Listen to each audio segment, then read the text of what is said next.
Hello guys, आज हम करेंगे मैट्रिक्स इन्वर्जन मेथड। तो मैट्रिक्स इन्वर्जन मेथड कब यूज़ होता है? जब हमारे पास कुछ सॉल्व करने को, जैसे उन्होंने कोई भी लीनियर इक्वेशंस सॉल्व करने को बोली जाए तो वहाँ पे मैट्रिक्स इन्वर्जन मेथड यूज़ करते हैं।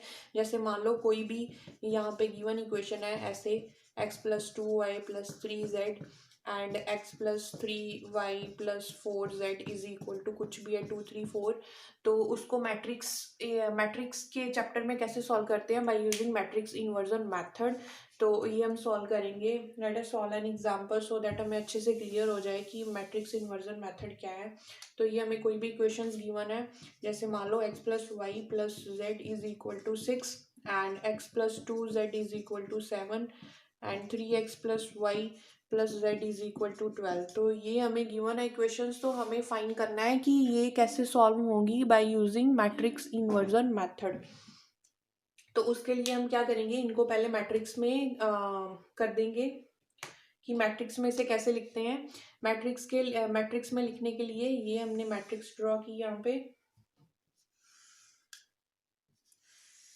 तो कैसे लिखते हैं, जो फर्स्ट इक्वेशन है वो फर्स्ट रो बन जाती है with coefficient of x y z. तो ये एक्स का कॉफिशेंट क्या है, इसके साथ कुछ भी नहीं लगा है, तो मतलब ये 1 है, ये 1 वाई है और ये 1 जेड है।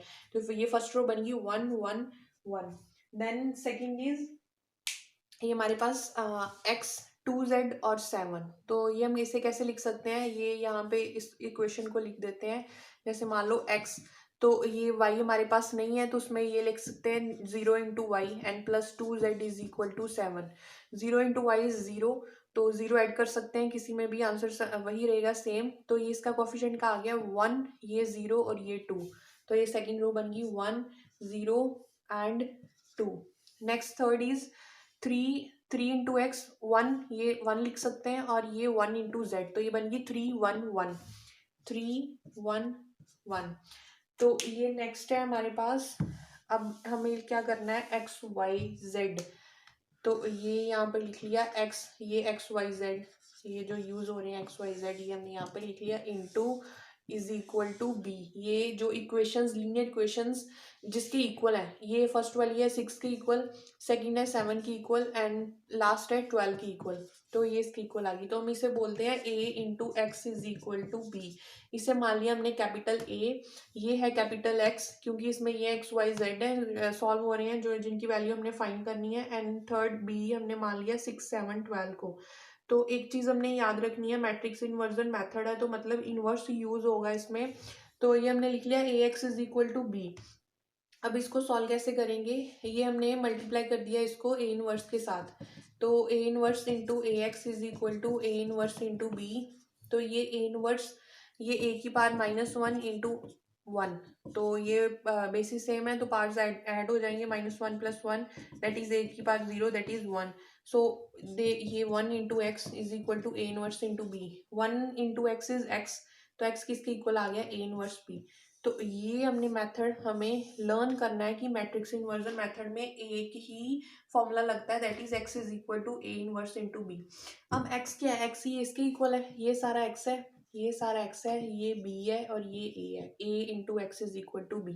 तो अगर हमारे पास x हमें पता चल जाए, दैट x की वैल्यू फाइंड कर ले हम कि x किसके इक्वल है। जैसे मान लो इसका कोई भी ये x की वैल्यू आ गई 1 2 3 ऐसे कुछ, तो यहाँ से हमें x की वैल्यू इक्वेट करने के बाद क्या आ जाएगी 1, y की वैल्यू क्या आ जाएगी 2 एंड z की 3। तो हमें क्या चाहिए, x चाहिए। तो x का फॉर्मूला क्या है, इनवर्स इंटू बी। अब यहाँ से क्लियर है कि हमें क्या चाहिए, ए इनवर्स भी चाहिए। ए इनवर्स का आंसर आ जाएगा, तो उसको बी के साथ मल्टीप्लाई करवाएंगे तो वो x के इक्वल आ जाएगा। तो हमें क्या चाहिए, ए इनवर्स। तो ए इनवर्स का फॉर्मूला क्या होता है हमारे पास, A inverse is equal to 1/a determinant into adjoint of A. तो यहाँ से क्लियर है आपकी क्या चाहिए, 1/a डिटर्मिनेंट, ए डिटर्मिनेंट चाहिए और एडजॉइंट ऑफ ए चाहिए। हम ए डिटर्मिनेंट कैसे फाइंड करते हैं, मान लो ये हमारे पास ए है, then a determinant is equal to, जैसे हमने लास्ट वीडियो में किया था कि यहाँ हम इसको फर्स्ट रो के साथ, किसी भी रो के साथ वैसे कर सकते हैं एक्सपेंड। तो हम कर रहे हैं फर्स्ट रो के, यहाँ से अल्टरनेट साइन शुरू होंगे, that is plus minus plus. तो ये पहले +1 बाहर आ गया, थोड़ी पीछे से शुरू कर लेते हैं। ये +1 बाहर आ गया, तो अंदर क्या आ गया हमारे पास, जैसे हमने लास्ट बार किया था, फर्स्ट रो और ये फर्स्ट कॉलम ये हमने हाइड कर लिए, तो वी आर लेफ्ट विथ 0 2 1 0 2 1 1। ये आ गया हमारे पास फर्स्ट। देन इसकी वैल्यू आ गई 1 बाहर, 0 into 1 is 0, -1 into 2 is 2। Next आ गया हमारे पास माइनस, ये सेकंड साइन है हमारे पास माइनस, और क्या है साथ में 1, तो ये बाहर आ गया, that is first row and second column. तो वी आर लेफ्ट विद 1 3 2 1 1 3 2 1। ये किसके इक्वल आएगा, -1 इंटू, ये कॉमा नहीं आएगा यहाँ पे, -1 into 1 is 1, -3 into 2 is 6। Then अब आगे क्या है हमारे पास, +1। ये गाइज आप साथ में मत सॉल्व करना, ये बाद में सॉल्व करेंगे, पहले ले लिया +1, तो ये हमारे पास माइनर आ गया, देन -1 माइनर आ गया, देन +1, ये थर्ड क्या है, तो ये थर्ड +1 बाहर आ गया, अंदर क्या बचा 1 3 0 1। अब इसे सॉल्व करो, क्या आएगा, 0 into 1 is 0, -2, -1 into 1 into 1 is 1, 3 into 2 is 6, +1 into 1 into 1 is 1, -3 into 0 is 0। That is equal to 1 into -2 -1 into 1 minus 6 is -5 plus 1 into 1। तो ये आ गया -2 minus minus plus 5 into 1 is 5 plus 1, -2 5 plus 1 is 6, 6 minus 2 plus minus minus and 6 minus 2 is equal to 4। तो हमारे पास ए determinant आ गया, किसके equal, 4 की इक्वल। अब हमें चाहिए एडजॉइंट ऑफ ए, इसे हम यहाँ पे लिख लेते हैं, a determinant is equal to 4। अब हमें क्या चाहिए, चाहिए हमें ए उसके कोफैक्टर्स, ताकि हम एडजॉइंट निकाल सकें। अब कोफैक्टर्स को जब हम ट्रांसपोज करेंगे उसका, तो वो क्या आ जाएगा, एडजॉइंट ऑफ ए। तो उसके लिए हमें कोफैक्टर्स चाहिए, दैट इज A11। यहाँ पे हमें A11 चाहिए। A11 किसके इक्वल होगा, फर्स्ट रो और फर्स्ट कॉलम छोड़ देंगे, तो ये किसके इक्वल आया, 0 1 2 1। इसे सॉल्व कर लेते हैं, 0 into 1 is 0, -2 into 1 is 2, that is equal to -2। अब निकालना है 1 2, फर्स्ट रो और सेकंड कॉलम, तो ये क्या बचा, 1 3 2 1, that is 1 into 1 is 1, -3 into 2 is 6, that is equal to -5। Third भी यहाँ पे निकाल लेते हैं, 1 3, first row and third column, 1 0 3 1, that is 1 into 1 is 1, -3 into 0 is 0, which is equal to 1। तो आ गया -2 5 0 -1, ये 0 -1 आना था, मिस्टेक हुई है यहाँ पे, 1 माइनस 0 ही है, दैट इज इक्वल टू 1। तो ये हमारे पास आ गया है। अब हम निकालेंगे सेकेंड रो के साथ, that is equal to A21 चाहिए हमारे को। A21 is second row and first column, we are left with 1 1 1 1। तो ये 1 -1 इज इक्वल टू 0, ये हमारे पास 0 के इक्वल आ गया। Next is A22। A22 means second row and second column, तो ये क्या हमारे पास बचा है, 1 3 1 1 1 3 1 1, that is 1 into 1 is 1, -3 into 1 is 3, -2। तो अब आ गया है 2 3, 2 3 के लिए चाहिए हमें second row and third column, then we are left with 1 1 3 1। तो ये है 1 -3, that is -2। Okay, next is, इसको यहाँ पे लिख लेते हैं, इसकी वैल्यू है 0, इसकी है -2 एंड थर्ड इज -2। अब है 3 1 third row and first column, that is equal to 1 1 0 2। तो ये आ गया 1 into 2 is 2, -0 into 1 is 0, that is 2। Then 3 2 third row second column, 1 1 1 2, 1 into 2 is 2 -1। ये हमने पहले भी किया है, सारा जॉइंटिंग वर्ड्स एक्सप्लेन कर चुके हैं, तो इसलिए थोड़ी जल्दी सॉल्व कर रहे हैं हम। 3 into 3, that is third row third column, 1 1 1 0 1 1 1 0। तो ये बन गया 0 -1 दैट इज -1। अब हम क्या करेंगे, अगर आपको याद होगी हमने अभी साइन भी चेंज करने हैं कोफैक्टर्स के। जो यहाँ पे जो जिनका सम हमारे पास इवन आएगा उनके साइन नहीं चेंज होंगे, ओनली ओड वालों के ही साइन चेंज होंगे। तो हमें देखते हैं 1 + 1 इज इवन, साइन चेंज नहीं होगा। 1 + 2 इज ओड, तो ओड का साइन चेंज होगा, ये बन गया प्लस का। देन 2 + 1 इज ओड, तो ओड का साइन चेंज होगा, लेकिन -0 is equal to 0, minus plus 0 0 ही होता है। देन 2 + 2 इज इवन, साइन चेंज नहीं होगा, -2 रहेगा। नेक्स्ट इज 2 3, 2 3 जोड, ओड का साइन चेंज होगा, ये माइनस का था तो ये क्या बन गया प्लस का। देन 3 1 इज इवन, नहीं साइन चेंज होगा। 3 2 इज ओड, तो ये प्लस का था तो ये बन गया माइनस का। 3 3 इज इवन, तो ये बन गया। तो अब हमें इनका चाहिए ट्रांसपोज, क्योंकि एडजॉइंट निकालना है। तो एडजॉइंट निकालने के लिए adjoint of a is equal to, यहाँ जो भी हमारे पास A11 था, A12, A13, A21,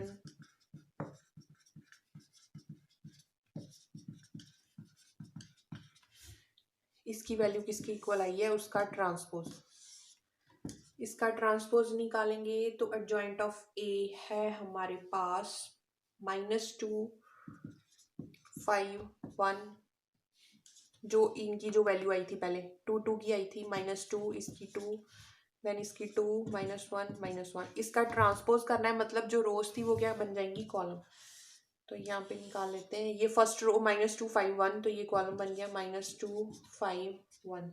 then next is 0 -2 -1, इसकी वैल्यू भाई -1 आई है, ये मैंने मिस्टेक के साथ लिख दिया। 0 -2 2 5 -2 5 1 3 है 1, देन 0 -2 और ये है 2, देन है 2 -1 1, तो ये बन गया -2 5 1 -2 5 1 0 -2 2 0 -2 2, देन 2 -1, ये -1। तो ये ट्रांसपोज कर दिया, ये वैल्यू होगी हमारे पास एडजॉइंट की। अब ए इनवर्स क्या होता है, 1/a mod into adjoint of A. तो 1/a मोड हमारे पास यहाँ हमने लिखा था 4, ये आ गया 4 into adjoint of A, this one, ये सारा -2 0 2 5 -2 -1। तो ये हमारे पास जो 1/4 है, इसे हम अभी अंदर डिवाइड नहीं करेंगे, क्योंकि फिर फ्रैक्शन के साथ हमारी वैल्यू आ जाएगी जो कि अब आगे मल्टीप्लाई नहीं होगी। तो हम इस 1/4 को हम ऐसे रहने देते हैं। ये आ गया हमारे पास ए इनवर्स। अब हमें क्या चाहिए, एक्स है ए इनवर्स इंटू बी। अब ए इनवर्स को किसके साथ मल्टीप्लाई करवाना है, बी के साथ, तो वहां से वैल्यू आ जाएगी हमारे पास एक्स की। ये सारा हमारे पास ए इनवर्स आ गया, ये 1/4 -2 0, ये सारा। तो इसको बी के साथ मल्टीप्लाई करवा देते हैं।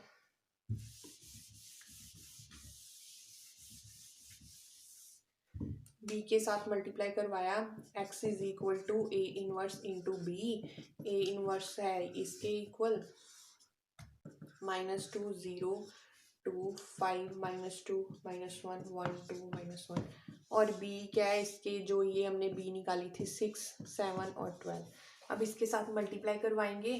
तो मल्टीप्लाई कैसे करवाते हैं, वही बताना था मैंने कि ये क्या होगा, ये हम कैसे इसको पता चल रहा है कि किसका आंसर इसमें कॉलम में आएगा, रोज में आएगा। अब इसके नंबर ऑफ रोज कितने हैं, 3, नंबर ऑफ कॉलम भी कितने हैं, 3, इसके नंबर ऑफ रोज कितने हैं, 1 2 3, और इसके नंबर ऑफ कॉलम कितने हैं 1।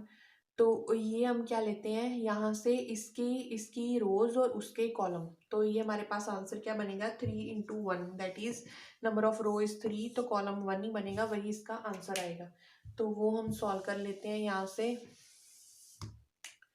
1/4 अभी बाहर ही रहने देते हैं। तो ये किया, -2 को 6 के साथ -12 प्लस 0 × 7, फर्स्ट रो ये कॉलम, जैसे पीछे करते थे मल्टीप्लाई कि फर्स्ट रो को फर्स्ट कॉलम के साथ, देन फर्स्ट रो को सेकंड के साथ। तो ये हमारे पास सेकंड कॉलम तो है नहीं, तो ये फर्स्ट रो सिर्फ फर्स्ट कॉलम के साथ मल्टीप्लाई हो जाएगी। 0 × 7 इज 0, देन 2 × 12 इज 24, तो ये यहाँ पे खत्म होगी first row. Then second is 5 minus 2 minus 1, तो ये 5 को 6 के साथ किया 30, then minus 2 into 7 is minus 14, minus 1 into 12 is minus 12, then 1 into 6 is 6, plus 2 into 7 is 14, minus 1 into 12 is minus 12। तो ये आई किसके इक्वल,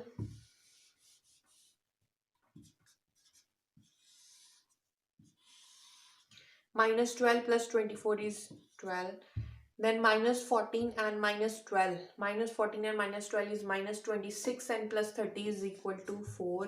Then 14 प्लस जो दो हैं उनको पहले कर लेते हैं, जैसे ये दोनों माइनस के थे तो ये इनको पहले कर दिया माइनस माइनस प्लस, अब ये प्लस के हैं तो ये 14 प्लस 6 इज 20, 20 माइनस 12 इज 8।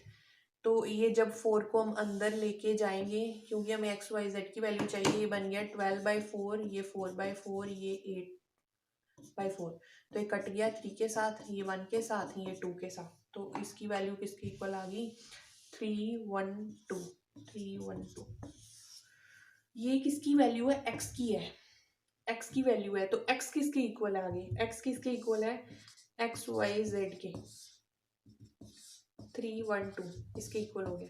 तो हमने इक्वेट किया, यहाँ से एक्स की वैल्यू आ गई 3, वाई की वैल्यू आ गई 1 और जेड की वैल्यू आ गई 2। यही था हमारा matrix inversion method to find the value of x y and z. तो इसमें हम क्या करते हैं, एक ही फॉर्मूला हमारे पास हमने याद रखना है कि x is equal to inversion method है, या फिर ये लिख सकते हैं कि solve the linear equation by inversion method, और ये भी लिख सकते हैं कि सॉल्व द लीनियर इक्वेशंस। तो हमें पता है कि लीनियर इक्वेशन किसके साथ सॉल्व होती है, इन्वर्जन मेथड के साथ। वो क्या करना है, पहले हमने दो फॉर्मूले लर्न कर लेना है, that is a x is equal to b, मतलब इसको हमने मैट्रिक्स को चेंज कर दिया किस फॉर्म में, A into x is equal to B. तो वहां से एक्स हमारे पास किसके इक्वल आ गया, ए इनवर्स इंटू बी। अब यहाँ से क्लियर है कि ए इनवर्स इंटू बी है एक्स की वैल्यू फाइंड करने के लिए, तो हमें ए इनवर्स पहले फाइंड करना पड़ेगा। तो ए इनवर्स फाइंड करने के लिए क्या चाहिए हमें, ए इनवर्स का फॉर्मूला है that is 1/a mod into adjoint of A. उसके लिए ए डिटर्मिनेंट चाहिए, एडजॉइंट ऑफ ए चाहिए, ए डिटर्मिनेंट फाइंड किया, then adjoint of A find किया, ए इनवर्स फाइंड कर लिया, उसको यहाँ पे पुट कर दिया और उसको बी के साथ मल्टीप्लाई करवा दिया, तो वो हमेशा कॉलम ही बनेगा, कुछ कॉलम ही बनेगा। तो कॉलम को इक्वेट करके हमारे पास एक्स वाई जेड की वैल्यू आ गई। अब हम नेक्स्ट करेंगे, कुछ एक मेथड रहता है दैट इज क्रैमर रूल, तो वो हम नेक्स्ट वीडियो में करेंगे। ये था मैट्रिक्स इन्वर्जन मेथड।